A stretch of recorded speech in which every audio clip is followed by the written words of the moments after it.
Hi friends, ఈ రోజులలో competitive ఎగ్జామినేషన్లో ఇంగ్లీష్ గ్రామర్ నుండి 20 లేదా 30 మార్క్స్ అడుగుతున్నారు. ఇప్పుడు మనము ఈ 20-30 మార్క్స్ 20 మార్క్స్ 25 23 26 27 20 ఏ మార్క్స్ అడిగినా మనము చేయాలంటే మనకు గ్రామర్ మీద మంచి ఐడియా ఉండాలి. ఇంగ్లీష్ ఇంగ్లీష్ గ్రామర్లో ముఖ్యంగా మనము 6th 7th 8th 9th 10th class సంబంధించిన గ్రామర్ పార్ట్ మీద మంచి అవగాహన ఉండాలి. ఇందులో ఈరోజు ఈ వీడియోలో మీకు ముఖ్యంగా ఈ గ్రామర్ పార్ట్లో ఉన్న చాప్టర్స్ గురించి కాకుండా ఈ వీడియోలో మీకు బేసిక్ సెంటెన్స్ ఫార్మేషన్ గురించి ఎక్స్ప్లెయిన్ చేస్తా. ఆ తర్వాత వీడియోలో మీకు గ్రామర్ మీద ఎన్ని చాప్టర్స్ ఉన్నాయి, ఇంగ్లీష్ గ్రామర్లో చాప్టర్స్ ఎన్ని ఉంటాయి, ఎలా అడుగుతారు అనేది నెక్స్ట్ వీడియోలో మీకు ఎక్స్ప్లెయిన్ చేస్తా. ముఖ్యంగా మనము ఈ ఇంగ్లీష్ గ్రామర్లో ముఖ్యంగా మనము నేర్చుకోవాల్సినది ఏంటంటే బేసికల్గా సెంటెన్స్ అంటే ఏంటిది అనే దాని గురించి మనము నేర్చుకుందాం.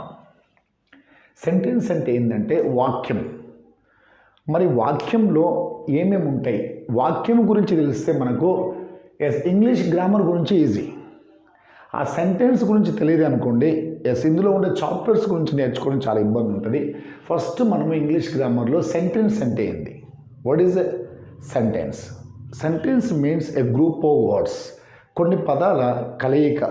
ఆ పదాలు ఏ పదాలు ఉంటాయంటే subject, verb, object, a group of words. ఓకేనా? ఈ పదాల సముదాయాన్ని మనం ఏమంటామంటే వాక్యం అంటాం.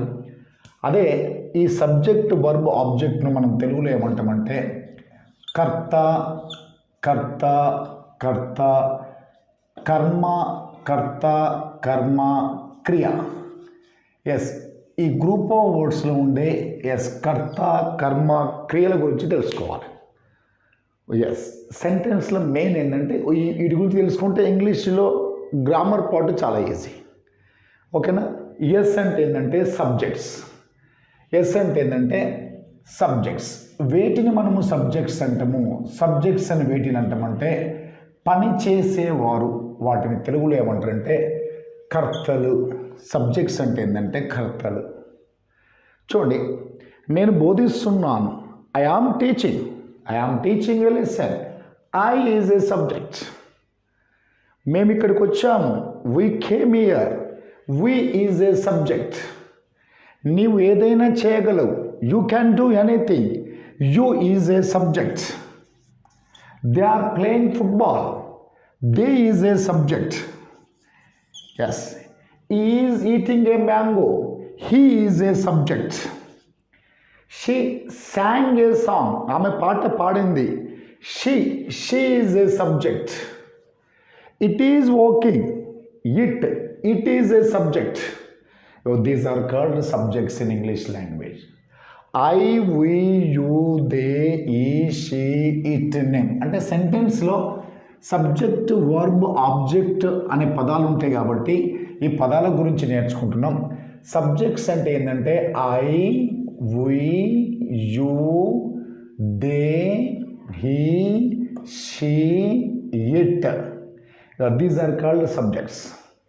సపోజ్ రాకేష్ అనే నేమ్, స్వప్న అనే నేమ్, ఆ నేమ్ అనే పదాన్ని కూడా మనము సబ్జెక్ట్ మనము కన్సిడర్ చేసుకోవచ్చు. Name is also a subject. In every sentence as subjects are I, we, you, they, he, she, it, name. I అంటే తెలుగులో మీనింగ్ ఏంటంటే నేను. వి అంటే తెలుగులో మీనింగ్ ఏంటంటే మేము లేదా మనము. యు అంటే తెలుగులో మీనింగ్ ఏంటంటే నీవు లేదా మీరు. దే అంటే తెలుగులో మీనింగ్ ఏంటంటే వారు. హీ అతడు, షీ ఆమె, ఇట్ అది లేదా ఇది, నేమ్ పేరు. These are called subject. సెంటెన్స్లో సబ్జెక్ట్, వర్బ్, ఆబ్జెక్ట్ అనే పదాలు ఉన్నాయి కాబట్టి సబ్జెక్ట్స్ గురించి నేర్చుకున్నాం. I, we, you, they, he, she, it, name. I నేను, వి మేము, మనము, యు నీవు లేదా మీరు, దే వారు, ఈ అతడు, షీ ఆమె, ఇట్ అది లేదా ఇది నేను పేరు. అంటే ఇంగ్లీష్ గ్రామర్లో ముఖ్యంగా నేర్చుకోవాల్సింది సెంటెన్స్. సెంటెన్స్లో సబ్జెక్ట్స్ ఉన్నాయి, సబ్జెక్ట్స్ నేర్చుకున్న తర్వాత ఏముంది, ఒక పదము వి అంటే ఏంటంటే వర్బ్. వర్బ్ అంటే ఏంటంటే క్రియ, పని చేయడం. ఓకేనా? పని చేసే ఆ పదాన్ని మనం ఏమంటామంటే వర్బ్ అంటారు. వర్బ్. వర్బ్ అంటే ఏంటంటే క్రియ. ఇక చూడండి, క్రియలు ఎన్ని రకాలు ఉంటాయి చూద్దాం. ఒక సెంటెన్స్ రాస్తాను నేను ఇంగ్లీష్లో. ఐ విల్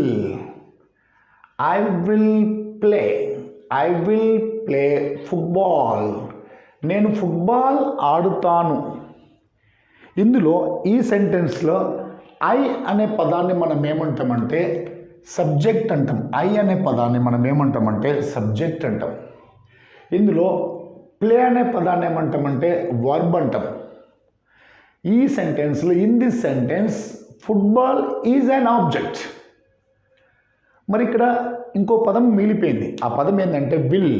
ఈ విల్ అనే పదాన్ని ఏమంటారంటే విల్ అనే పదాన్ని కూడా మనము వర్బే అంటాం.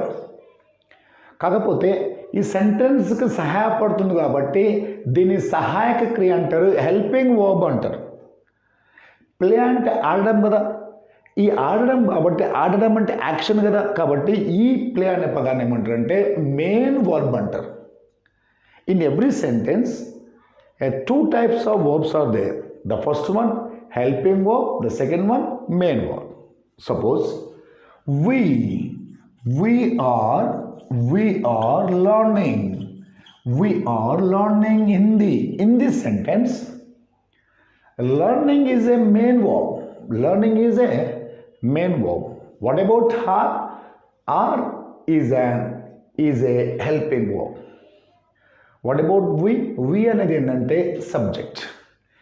హిందీ అనే పదాన్ని ఏమంటారంటే ఆబ్జెక్ట్. అంటే మనకు సెంటెన్స్లో టూ టైప్స్ ఆఫ్ వర్బ్స్ ఉన్నాయి.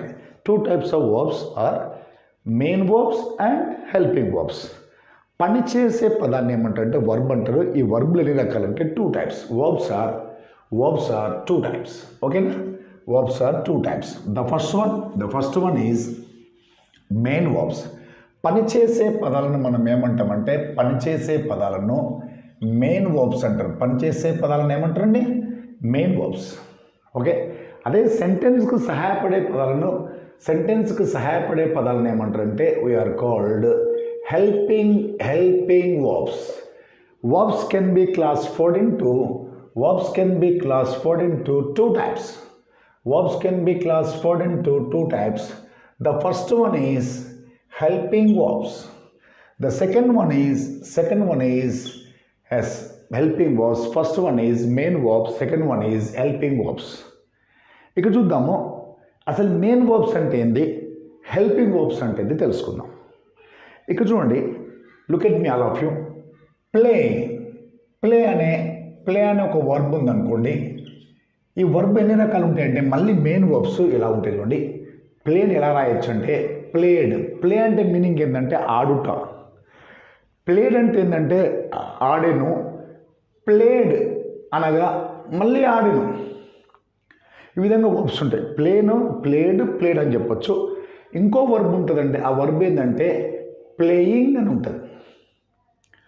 ప్లే అంటే ఆడుట, ప్లేడ్ ఆడెను, ప్లేయింగ్ ఆడుచుండుట. సపోజ్ గో అంటే మీనింగ్ ఏంటంటే వెళ్ళుట, వెంట్ వెళ్ళెను, గాన్ వెళ్ళెను, గోయింగ్ వెళ్ళుచుండుట. రైట్ అంటే మీనింగ్ ఏంటంటే రాయుట, రోట్ రాసెను, రిటర్న్ రాసెను, రైటింగ్ రాయుచుండుట. ఈ విధంగా వర్బ్స్ ఉంటాయండి. Right, wrote, return, writing. ఇందులో మీకు ఈ ఫామ్ని ఏమంటామంటే ఈ ఫామ్ని మనము ప్రజెంట్ ఫామ్ అంటాం. ఏమంటామమ్మా దీన్ని? ప్రజెంట్ ఫామ్ అంటాం. ఈ వర్బ్స్ ఇవన్నీ మెయిన్ వర్బ్సే. ఓకేనా? ఈ ఫామ్ని ఏమంటామంటే పాస్ట్ ఫామ్ అంటాం. ఏమంటాం దీన్ని? పాస్ట్ ఫామ్ అంటాం. దీన్ని ఏమంటామంటే పాస్ట్ పార్టిసిపుల్ అంటాం. ఏమంటాం దీన్ని? Past participle. ఈ ఫామ్ని ఏమంటారంటే present present participle, present participle, present form, past form, past participle, present participle, ఇవన్నీ మెయిన్ వర్బ్స్కి వస్తాయండి.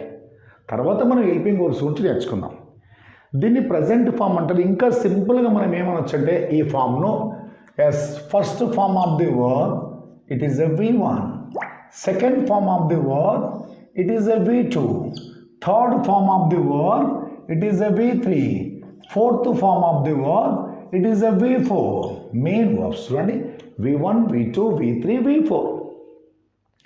V1 అనే వర్బ్ V1కు just added ing form to the V1, added ing form to the V1. V1కు నేను ఏం చేస్తానంటే ఇంగ్ ఫామ్ యాడ్ చేస్తాను. Play, playing, go, going, write, writing, fly, fly, flying, fly, flying, do, do, doing, come, come, come, coming. ఈ విధంగా మనము just I added ing form to the V1, you get V4, fourth form of the verb. ఓకేనా?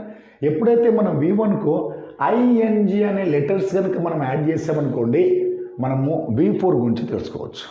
ఇక్కడ మీరు చేయవలసిన పని ఏంటంటే V2, V3ని మీరు బ్యాడ్ చేయవలసిందే. ఈ వర్బ్స్ వస్తేనే సెంటెన్స్ ఫార్మేషన్లో మనము వాక్య నిర్మాణం చేయొచ్చు. ఓకేనా? ఫ్లై, వర్బ్ V2 చూడండి, flea, verb V3, flown. Okay, do, verb V2, did, verb V3, done, verb V4, doing, come, verb V2, came, verb V3, come. ఈ విధంగా మనకు వర్బ్స్ ఈ విధంగా ఉంటాయండి, V1, V2, V3, V4. ఇంకా చూడండి, ఈ వర్బ్ V4 కాకుండా V5 కూడా ఉంటుందండి. ఈ వర్బ్ V1కు మనం ఏం చేయాలంటే ఎస్ యాడ్ చేసామనుకోండి, ఇక్కడ మనకు వర్బ్ V5. ఈ వర్బ్ V1కు ఈఎస్ యాడ్ చేసామనుకోండి, ఈఎస్ యాడ్ చేసామనుకోండి వర్బ్ V5. ఇక్కడ ఉన్న ఫ్లై అనే వర్బుకు మనం ఏం చేయాలంటే ఫ్లై అనే వర్బుకు వై తీసేసి, వైని రిమూవ్ చేసేసి SIES అనే లెటర్స్ యాడ్ చేసామనుకోండి, you get verb V5. This verb V5 we are using in the simple present tense. Simple present టెన్స్లో వర్బ్ V5 ఉపయోగిస్తాం. అంటే వర్బ్ V1కు ఎస్ కానీ ఈఎస్ కానీ IES అనే లెటర్స్ మనం యాడ్ చేసినప్పుడు యు గెట్ V5. ఇప్పుడు రైట్ అనే వర్బ్ ఉందండి, రైట్ అనే వర్బ్కు మనం ఏం చేయాలంటే ఎస్ యాడ్ చేస్తే సరిపోతుంది. రైట్ అనే వర్బ్కు మనం ఏం చేస్తాము, yes, you get V5. Do అనే వర్బ్కు ఏం చేయాలంటే ఇక్కడ మనము ఎస్ యాడ్ చేస్తాం కదా, ఇక్కడ మనం ఈఎస్ యాడ్ చేయాలి, యూ గెట్ V5. కమ్ అనే వర్బ్ V1కు ఎస్ యాడ్ చేస్తే యూ గెట్ V5. ఈ విధంగా V1, V2, V3, V4, V5 అంటే మెయిన్ వర్బ్స్ ఇలా ఉంటాయండి. ఓకేనా? ఎస్, ఈ విధంగా main verbs V1, V2, V3, V4, V5గా ఉంటాయి. వీటి గురించి మనము క్లియర్గా నెంబర్ ఆఫ్ వర్బ్స్ మనం ఏం చేయాలంటే ప్రాక్టీస్తో పాటు బైహార్ట్ చేయాలంటే, షార్ట్కట్ మెథడ్ అంటూ ఉండదు. ఇలా వర్బ్స్ మనం రాసుకుందాం. మెయిన్ వర్బ్స్ చూడండి, play, verb V2, played, verb V3, played, verb V4, playing, verb V5, plays. ఓకేనా? ఇంకో వర్బ్ తీసుకుందాం.